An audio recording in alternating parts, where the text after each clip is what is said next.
Welcome back to our Spring 2025 MIST Application Guide for the Masters of Instructional Science and Technology program. I'm Dr. Ryan Eller, and today we're going to work on the academic history section. And this admittedly can be a relatively quick section for you.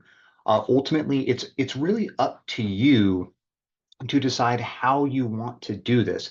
If it were me personally, I would just add a college or a university from where you earned your undergraduate degree. Now, if you have transfer credit that relates to that undergraduate degree, you're going to have to submit that transcript either way. So you can either choose to upload this information here, but the reality is really both us at the program and our admissions office is going to most heavily focus on the actual transcripts that you submit themselves.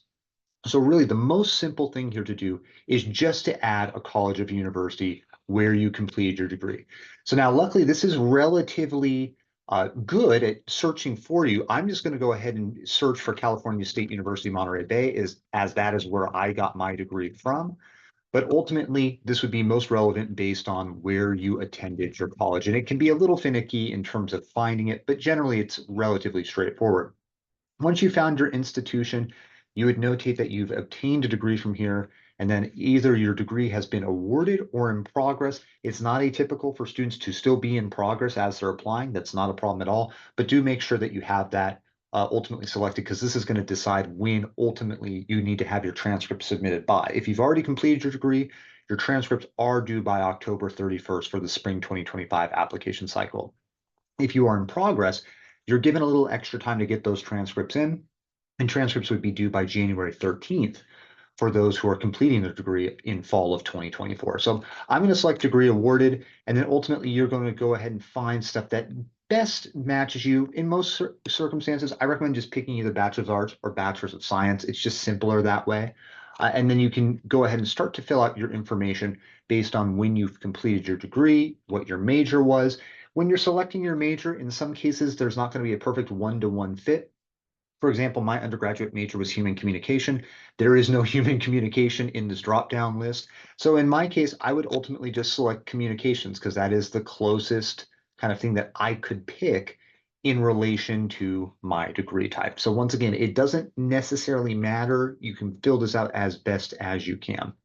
If you were a double major, by all means, you can click the box and that will provide an additional drop-down menu for you to ultimately select that from.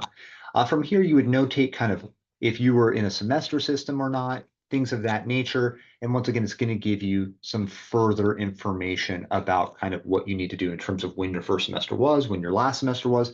This is just giving general understanding of when you started your degree, when you completed it, so on and so forth. So essentially, you would just fill that out for each individual college that you want to ultimately report to us. Once again, I would keep it to just the college you obtained your undergraduate baccalaureate degree from. It just makes life a lot simpler for you, the applicant. Now, in terms of some other options here, while you can go through and add standardized tests if you so choose, our program doesn't require the GRE. So really the only group of students that I could see this being most applicable to would be students who are what are known as domestic students with international documents. Here on campus, we refer to students in that category as DWIDs. And so students who are in that category where you are a California state resident and you've done your study outside of the United States before arriving here, this is where you would submit something like a TOEFL score or some other test of English if we can't waiver that away.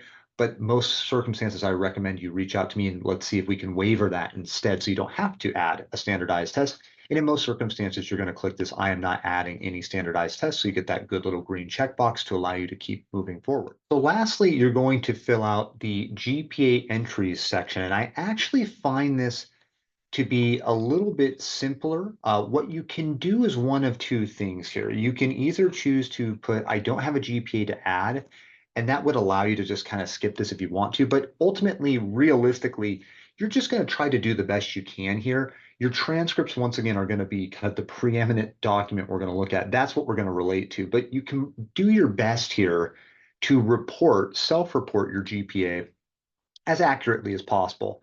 So I believe in my circumstance that I had taken about 128 units and my GPA was, it looks like I've pre-filled this before, So, you can see here effectively what that would look like. Once you save that, it's going to relate back to the university of record that you're reporting. If you have multiple institutions that you're reporting, you can fill this out for each one, or you could fill out a few just for each institution that you feel like you actually earned a significant amount of kind of credit hours from, if that makes some sense.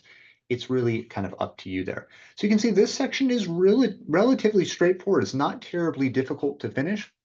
Once you've saved and exited and you have those 3 green check marks, you're really all done with the academic section of the application. So in our next video, we'll go over the supporting information quadrant, another relatively easy one to work through. And then ultimately, we'll walk you through what program materials you need to apply to the MIST program. If you have any questions, don't hesitate to contact me at mist@csumb.edu or by phone at 831-582-4790. Take care.